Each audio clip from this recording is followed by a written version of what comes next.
اعوذ باللہ من الشیطان الرجیم بسم اللہ الرحمن الرحیم الصلاة والسلام علی خاتم النبیین الصلاة والسلام علی ختم المرسلین الصلاة والسلام علی رحمت للعالمین فاما بعد۔ جامعہ ترمذی حدیث نمبر 1425 حدیث صحیح۔ حضرت ابو ہریرہ رضی اللہ تعالیٰ عنہ سے روایت ہے، وہ کہتے ہیں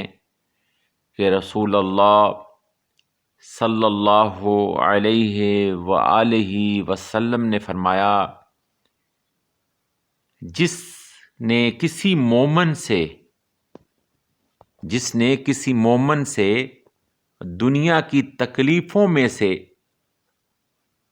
کوئی تکلیف دور کی، اللہ سبحانہ تعالیٰ اس کی آخرت کی تکلیفوں میں سے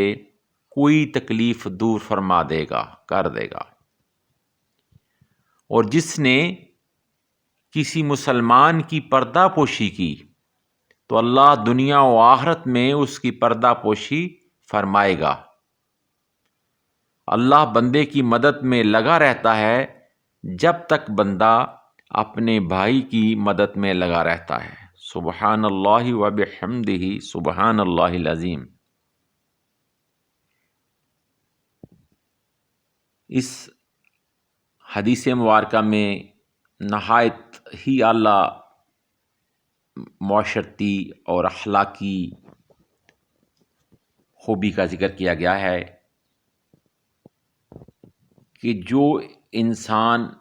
کیونکہ مومن آپس میں بائی بائی ہیں، مسلمان آپس میں بائی بائی ہیں، تو یہاں پہ اس کو اس چیز کی تقویت دی جا رہی ہے کہ وہ ایک دوسرے کی مدد کریں۔ یہ نہیں ہے کہ اگر کوئی صاحب استطاعت ہے تو غریب کی طرف وہ حقارت کی نگاہ سے دیکھے، نہیں، کیونکہ اس کو جو ملا ہو سکتا ہے کہ اس میں اللہ تعالیٰ نے اس غریب آدمی کا، مسکین کا، کسی کا حصہ رکھا ہے، اور یقیناً ایسا ہی ہے، کیونکہ جس کسی کو بھی رزق دیا جاتا ہے اس میں دوسرے کا حصہ ہوتا ہے۔ تو جو کسی کے کام آیا اللہ تعالیٰ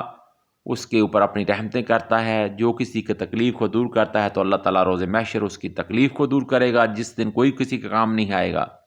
اور جب جو دنیا میں کسی کی کوئی غلطی کی پردہ پوشی کرتا ہے، اللہ بھی اس کی پردہ پوشی کرے گا، جو کسی بھائی کی مدد کرتا ہے اللہ بھی اس کی مدد کرے گا۔